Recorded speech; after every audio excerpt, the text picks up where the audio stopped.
taking it to the streets. Angry Palestinians block traffic and demand the resignation of the Prime Minister in protest of rising prices. President Mahmoud Abbas declares a Palestinian spring and promises action, but can he deliver? This is Inside Story.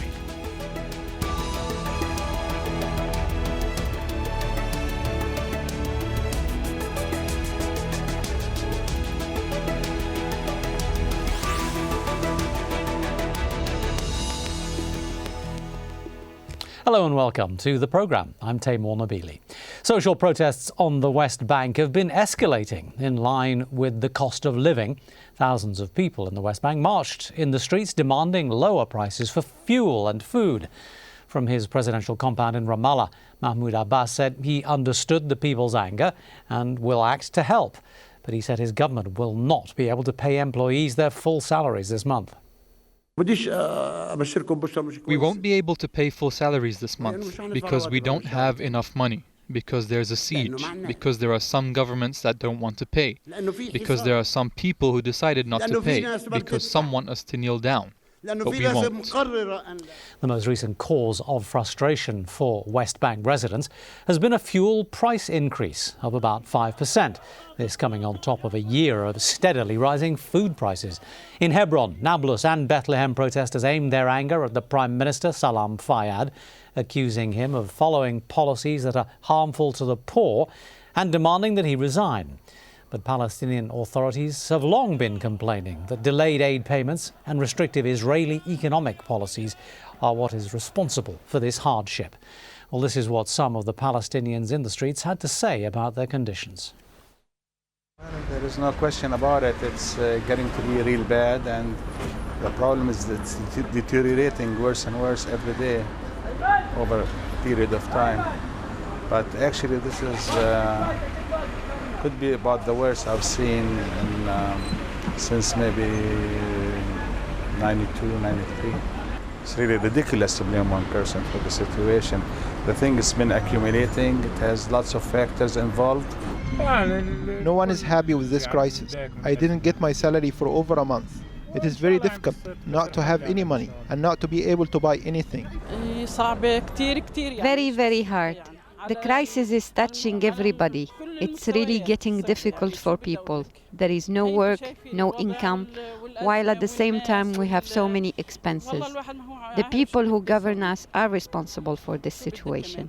It is clear that the Israeli occupation is responsible for this crisis.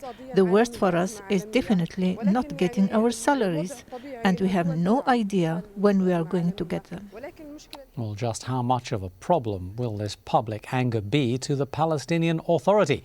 To discuss that issue, I'm joined from Ramallah by Mustafa Barghouti, member of the Palestinian Legislative Council.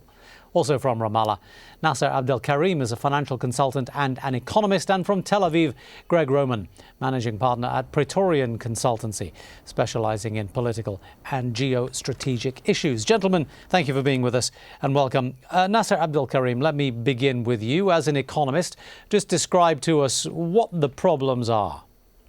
Problems are money, and most of these problems have been accumulating over time. And I think the Israeli occupation and continued restrictions in the movement and access to foreign markets and control over land and over resources, water and others, and control over borders have created most of the problems. And I think the Palestinians couldn't get it more. I think after the recent rise in prices of most goods, and the wages remained and stayed the same level, unfortunately the Palestinians couldn't handle it. I think the cost of living is rising and the standards of living is getting worse. So you say the problems are money, but actually what you're saying is the problems are money as a consequence of some kind of political issue. I think most of the economic problems are root caused by Israeli occupation, by political factors, because our problem is not with the economy. If occupation ends now, I tell you that we don't need international aid. We might not we might witness a huge growth in the GDP, and we reduce unemployment by more than 10%. And I think the major constraint against economy is occupation. That's the World Bank, and that's the IMF views, and even most of the UN institutions. So the problem is for sure political nature. It's not just purely an economic like other countries in the world. The problem is being caused by Israel. Essentially, if the problem was being caused by Israel, I believe that Mahmoud Abbas should seek a political solution immediately. But he's been spending the last 3.5 years avoiding negotiations with the Israeli government, and now his problems are starting to catch up with him.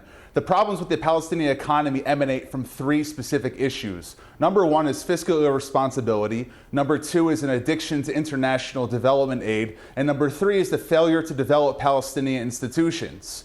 We've seen since the signing of the Paris Protocol, which regulates the economic customs union between Israel and the Palestinian Authority, from April of 1994, the Palestinian economy has shot up. But now that the situation is getting worse and the global economic crisis is starting to threaten the prosperity of the average Palestinian, the immediate knee-jerk reaction from the Palestinian Authority, which is split, of course, between Hamas in Gaza and the Fatah-ruled body in the West Bank, to immediately blame Israel. It's very convenient for them to blame other figures as opposed to pointing accusations in-house. Now, one thing we have to look at is a corruption investigation that was launched a few months ago, but I can get to that later on if you'd like. Okay, well, and I'll let Mustafa Barghouti respond to those specific allegations in just 1 minute. But let me just put to you the one point that you made about institution building. Now, the Israeli government was very keen to have this current PA leadership in place, and they have spent an awful lot of time doing exactly what Israel demanded and building those institutions, and that has been widely praised and deemed a success by the rest of the world. So that accusation doesn't really stand up, does it? I think it does stand up, because the issue now is that the person who was responsible for building those institutions, Salam Fayyad, is being called to resign. So the one individual in the Palestinian cabinet who's been responsible for its greatest success is now being called upon to resign. These accusations were also being made 6 months ago by former PA economic advisor Mohammed Rashid, pointing out all of the corruption that was emanating from the PA. So you have 2 accusations that are going on here that we have to identify where the actual source is coming from. Mustafa Barghouti, your response. Well, most of the corruption that was ever mentioned is linked to people who were collaborating with Israel, including the name that has just been mentioned. But let me talk about the specific point. Today, the situation is exploding because of 3 reasons. The total failure of any possibility of a political process because of Israel's insistence on building settlements and ending the possibility of a Palestinian independent state. Second, there is no reconciliation and no hopes for reconciliation. And third, there is a rising living expenses. These 3 factors are leading to an explosion. For 20 years after Oslo Agreement was signed, as Dov Voiceless, the advisor to Mr. Sharon, has said clearly in his article, Israel has managed through Oslo Agreement and Paris Agreement to transfer the cost of occupation to the shoulders of the Palestinians and the donor community. Now the donor community wants to transfer part of its of these costs to the Palestinians, and that's why you have increased taxes, increased cost of living, and people cannot take it anymore. What we have in Palestine today is a system of apartheid, a system of segregation. Israel has confiscated 90% of our water. Israel is controlling more than 65% of our land. Israel is not allowing any real economic development because there is no unified market between West Bank, Gaza, and Jerusalem. The area is cut and split between in parts through the wall and through the Israeli restrictions of movement. And at the same time, they want us to pay for the cost of our occupation. On the other hand, this whole theory about institution building, which has prevailed during the last 5 years after Israel has encouraged the split between West Bank and Gaza, the theory of building institutions as a way of getting a state and developing the economy, and all these articles that were written about how much the economy has improved in the West Bank, it's all now clearly has become clear that this is all false. There is no economic development. There is no institution building. What was built only is a security apparatus that is providing security to Israel. Why it cannot provide security to its own people, and it is consuming 30% of the Palestinian budget, and the only amount of money that is allocated to agriculture is less than 1%. The money that is allocated to health and education is very small. That's out because of the Israeli pressure and the pressure of certain donor countries. And the outcome is a total failure. The outcome is a recipe for an explosion. It's natural. Nasser Abdul Karim, obviously the competing political narratives cannot be excluded from the economic element of this argument. But just one point that has been mentioned, and that is the existence of the Paris Protocol. Now, in the absence of a broader plan, can the demands that people are making on the streets for this Paris Protocol to be negated, and it's also been obviously proposed by Mahmoud Abbas himself, he said this last year, would that actually make any difference? Let me first just say 2 points. One, I need to ask your guest from Tel Aviv, who is crippling the Palestinian economy? I mean, if you would answer my question first, that would be useful. Okay.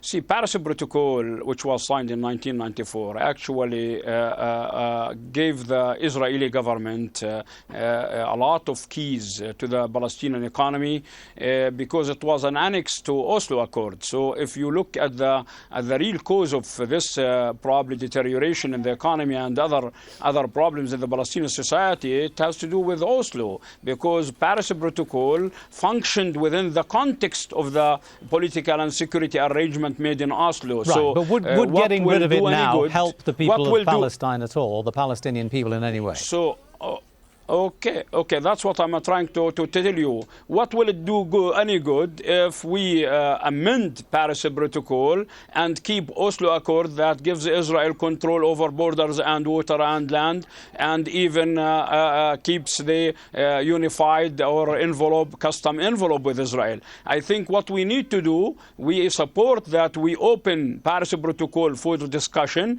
and we need to address the technicalities that are working in favor of Israel, and give the Palestinians larger room for maneuvering and managing the economy, without actually forgetting the fact that first we need to address the political issues, because we cannot solve the political issues through economy. And that's, I think, Netanyahu, what he is proposing, the economic peace plan. So what we are saying is, yes, go ahead and change the Paris Protocol, but don't raise your expectation that once you change the manuscript of the Paris Protocol, then life of Palestinians become easier. No, I don't think that will change the life and the essence of the Palestinians, but definitely that will ease the life of Palestinians somehow, will give the PNA some authority to manage the economy more freely, flexibly, and I think it will probably lift some pressure on the Palestinian leadership from the streets, that they are calling for the cease or the cease of this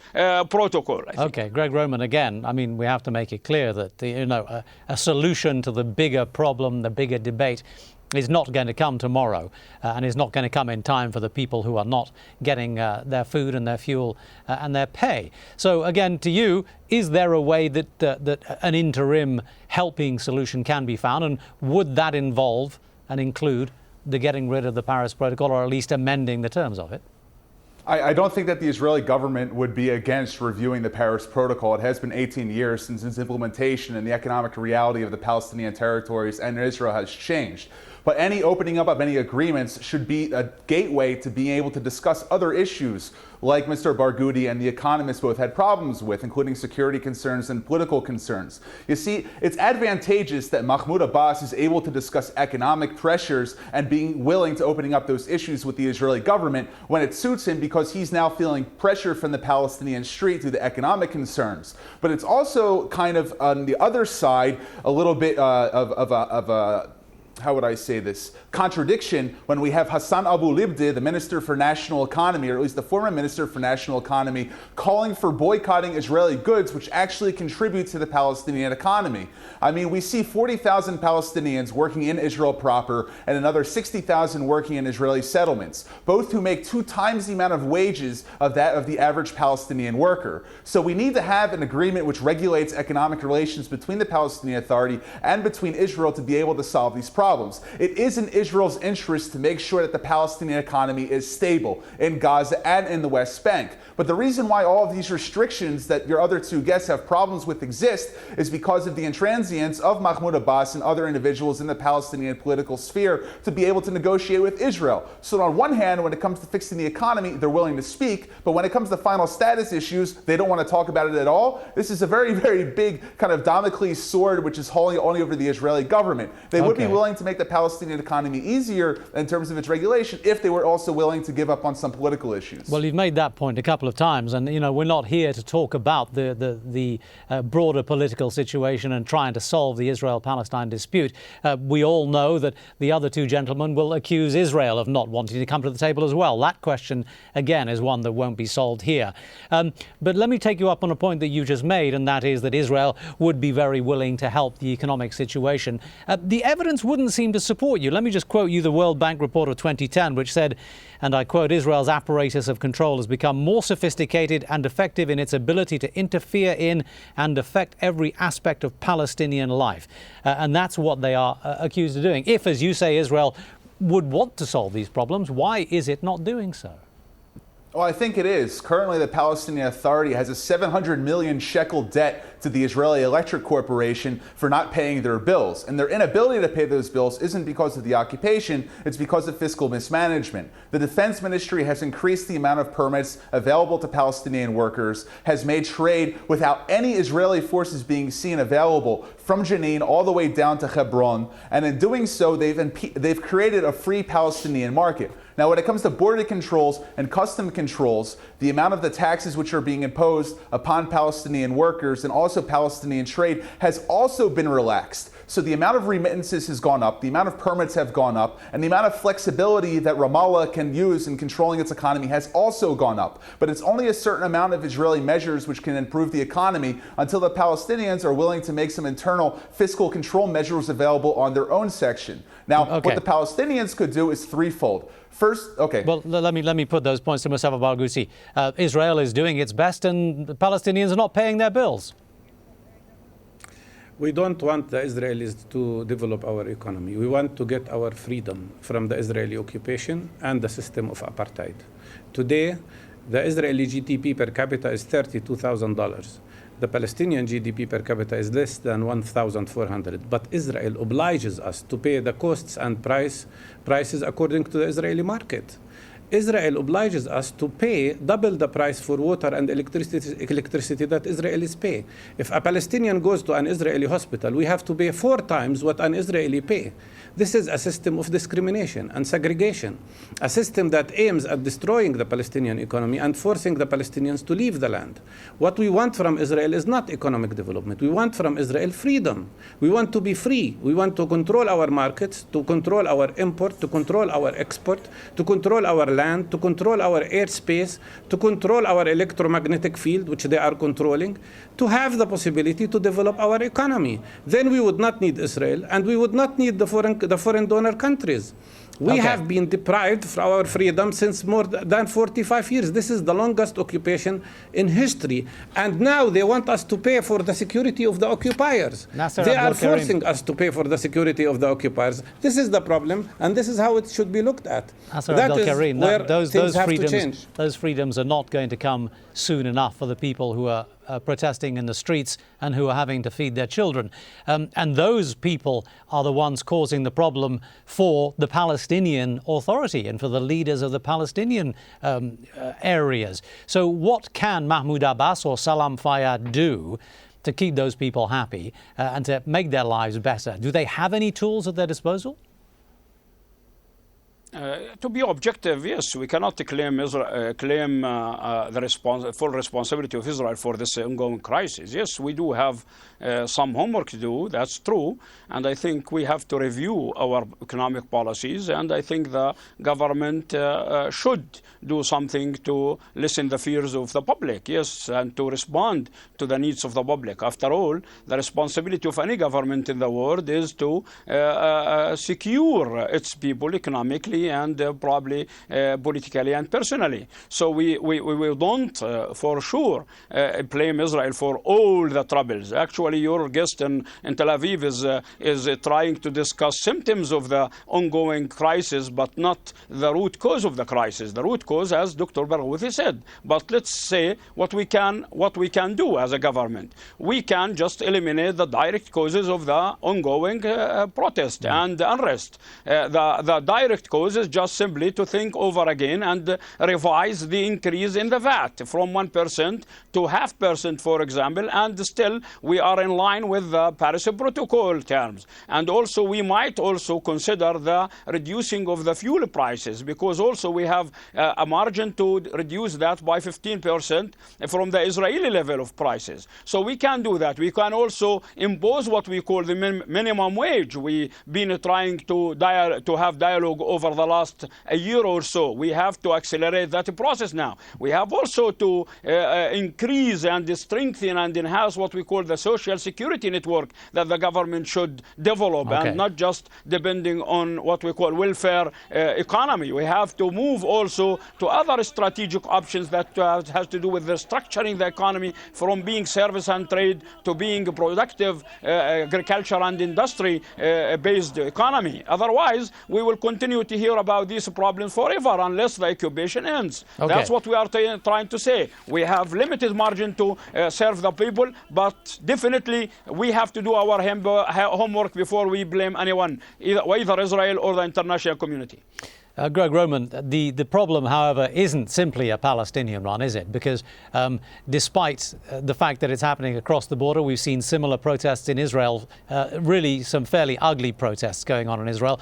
The economic problems are at the root of that. And if we see both sides of the divide getting to a stage of violence, that's not going to be good for the Israeli government either. So is there anything that the Israeli government can do to calm both populations more than it's doing at the moment? Only last week, a series of austerity measures were passed by the Israeli Finance Ministry in order to regulate the Israeli economy. Our electricity prices have gone up, our gasoline prices have gone up, and our VAT has also been increased. And the problems that are going on in the Palestinian economy are synonymous to those going on in the Israeli economy. So essentially, when Dr. Barghouti comes up and says it's because of the occupation, I don't think that either of our population's economic problems are going to be going away if there's an immediate political solution to this. First of all, because of geographic reality, Israel splits Gaza and the West Bank. And second of all, because of political reality. So the only way I think that we're able to solve this is if we're able to work together in order to create more mutual investment funds, like is going on right now with all the high-tech companies in Ramallah. Israeli companies are helping build another Palestinian city. They're helping facilitate the agricultural trade that's going on through border crossings, and they're also developing service infrastructure in terms of cooperations with Microsoft, Cisco Systems, and Freescale Semiconductor. So I think economic integration and cooperation is the way to get out of this crisis, as opposed to just blaming each other.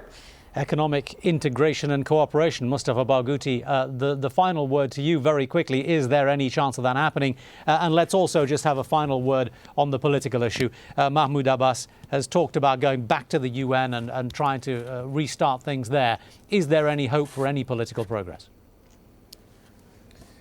Well, first of all, before we can speak about companionship, we have to be free. We have to deal with each other as equal partners. Unfortunately, the system that Israel has established is a system of discrimination. You cannot establish a normal cooperation between a slave and an oppressor. This has to change. This formula has to change. Second, on the issue of the UN, of course, it's one way where the Palestinians are non-violently expressing their view that we are demanding from the international community a recognition of our right to be an independent state. And I think it's fair. And the fact that some countries are threatening to conduct more economic pressure on us because we are demanding our freedom is only shameful. But let me tell you, there is one point that should be made.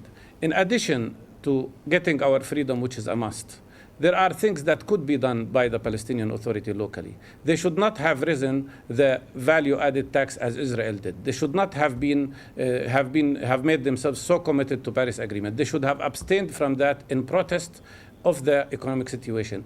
Second, there is a necessity to completely reshuffle the Palestinian budget. It makes no sense that major important sectors like health, education, and agriculture are ignored and neglected. This has to change, and it can be changed with goodwill.